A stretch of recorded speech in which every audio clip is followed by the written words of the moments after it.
সদ্য সাবেক president Joe বাইডেনের আমলে স্টেট ডিপার্টমেন্টের অন্যতম আলোচিত মুখ ছিলেন দক্ষিণ ও মধ্য এশিয়া বিষয়ক অ্যাসিস্ট্যান্ট সেক্রেটারি ডোনাল্ড লু।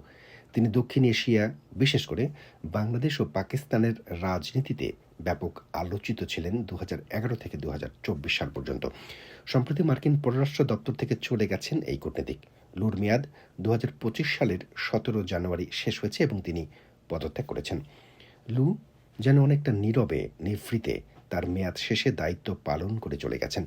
মার্কিন স্টেট ডিপার্টমেন্টের বিবৃতিতে স্পষ্টভাবে বলা হয়েছে, লু তার মেয়াদ শেষ হওয়ায় পদত্যাগ করেছেন এবং তাকে সরানো হয়নি। ডোনাল্ড লু বাংলাদেশের রাজনীতিতে বহুল পরিচিত মুখ।